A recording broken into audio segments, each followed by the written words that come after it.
The August 2020 Classic Tetris Monthly continued to raise the bar, with some of the stiffest competition ever and some of the highest scores and closest margins in the tournament's 3-year history. And that's with back-to-back champion Joseph Saley being unable to participate due to scheduling conflicts. So this is my best attempt to put together the highlights. As always, you can watch the full broadcast on Twitch or on the Classic Tetris YouTube channel. So let's begin. The hype started, when else, before the tournament even began, during the qualifying phase. Joseph set a new record in June with a 1.295 million qualifying score, but his title was short-lived, being upended by an unbelievable 1.3 million from Dog, who fittingly led the pack of the 16 highest cumulative qualifying scores of all time. With the no max out left behind policy going the way of the dodo, even former champions such as Nenu were unable to make the bracket with max out scores that would have been near the top any other month. Nenu had another chance to make it in by winning the Challenger circuits, but he went out in the finals after an amazing performance by Breakfast Noodles. And just like last month, the main event bracket somehow sorted itself out to have all the former champions in the same quadrant. It's only fitting that probably the most intense game and highlight of the round of 16 would end up coming from that group.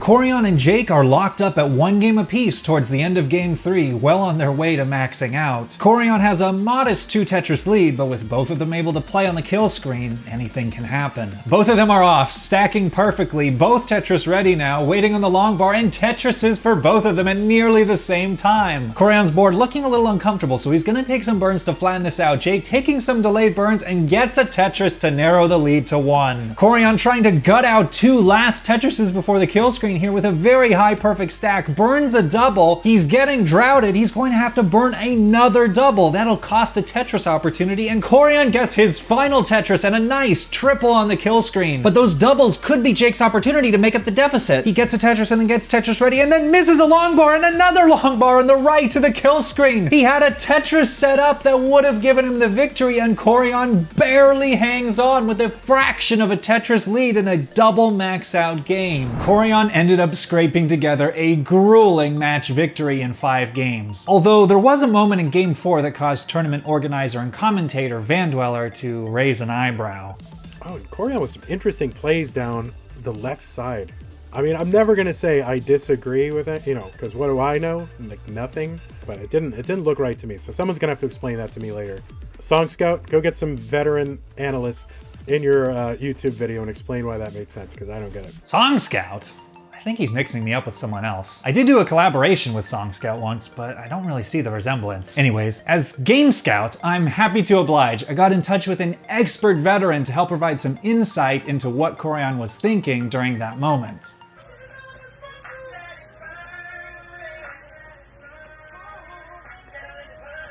As for highlight for the round of 8, well, there were a ton of moments to choose from. Corian scored an insane 1.2 million score versus Alan, but ended up getting eliminated in 5 games. If I had to narrow it down to 1 game though, there was quite a match between Eric ICX and Hydrant Dude.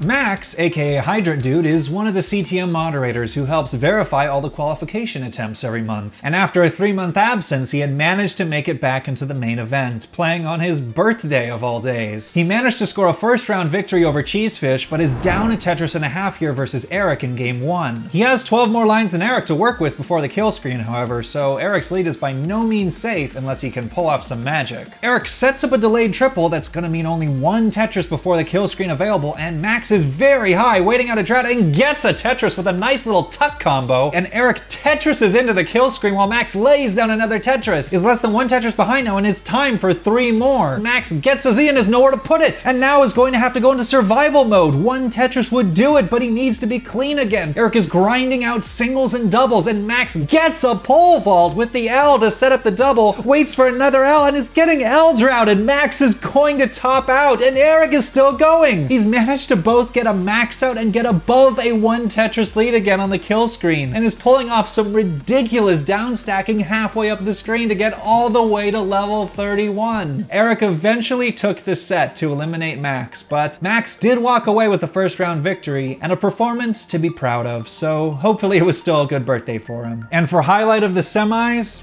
Dog and Alan did something pretty incredible.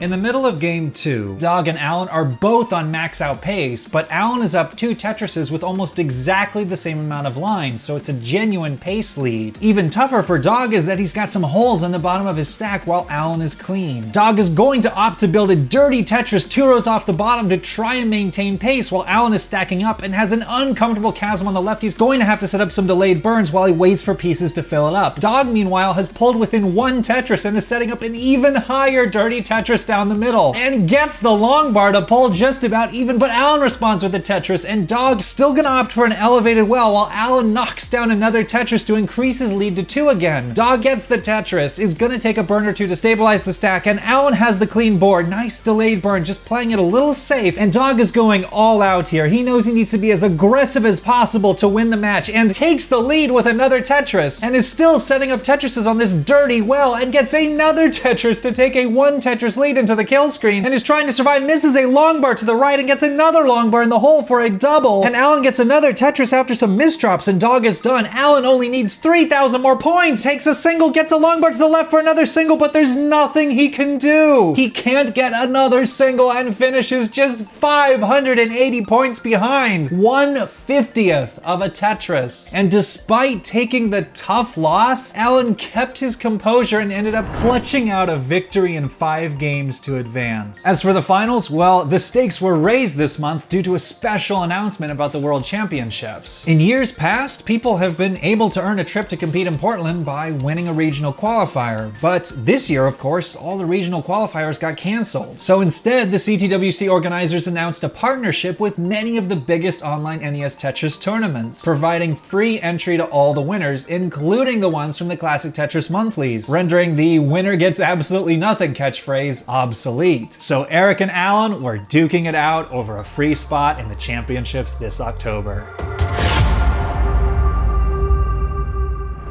After taking the first 2 games, Eric is crushing it in game 3, already with a max out in over a 6 Tetris lead. It's level 27, so the game is near its end, but Eric has some holes in his stack and Alan has a clean board, so this is his last chance to make a stand. Alan is going to get a Tetris here to knock the lead down to within 5. Eric is going to be stuck with some burns. He opts to take the double with a long bar and looks like he's going to build a dirty Tetris, getting set up and gets the dirty Tetris. Alan fires back, but the deficit is still at 5 Tetrises right before the kill screen, and Alan's board is looking uncomfortable, misses a line to the left. Meanwhile, Eric has hit the kill screen and topped out, but Alan is double long bar dependent, not the situation you want to stabilize your stack for a kill screen run. Building a spire in the center, he holds out and gets 1 long bar, waits it out, and gets the final Tetris to finish with 911,000, a very respectable tournament score. But this was Eric's month. He just steamrolled through the competition, only losing a single individual game, and ended up taking home a hard-earned free entry into the World Championships. And the crazy thing is,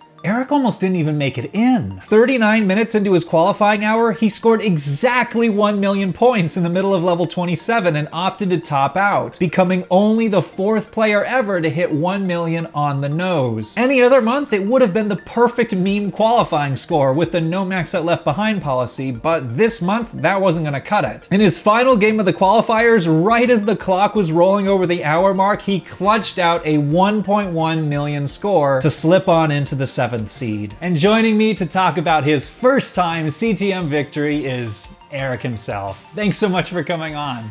Thank you for having me. So, did you have a favorite game or match from this tournament? I'd say it's a close tie between Pixelania and Alan, because those were like the 2 people that I wanted to play most. But other than that, I don't really think I had a favorite. They were all great. Did anything feel different the day of the tournament compared to months past? Was there anything that felt like it took your games to the next level?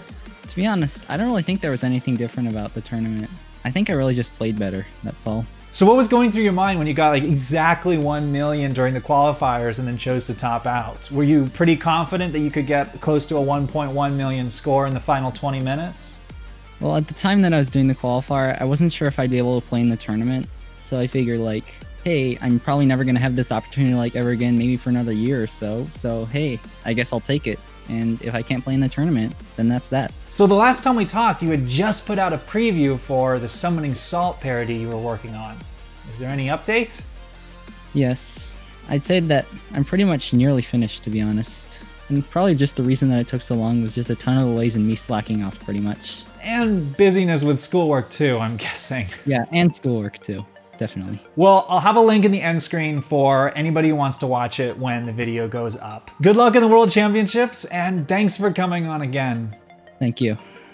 And on the other side of things, it wasn't too bad for Alan, as he was retroactively awarded a free entry to the championships himself for his victory in the May 2020 Classic Tetris Monthly. At the time, I wasn't yet doing interviews in the recaps. But this month, Alan is here to join me. Thanks for coming on. Oh man, it's a pleasure. So, did you have a favorite game or matchup from this month? If I did, it would definitely have to be versus Corian. I feel like those were the most hyped games, and I think I played the best against Corian. Yeah, absolutely. After Corian scored that 1.2 million score in Game 4, you pulled off a clutch max out in Game 5. What was going through your mind when, after Corian cut that huge score, like what kind of pace were you shooting for in the final game?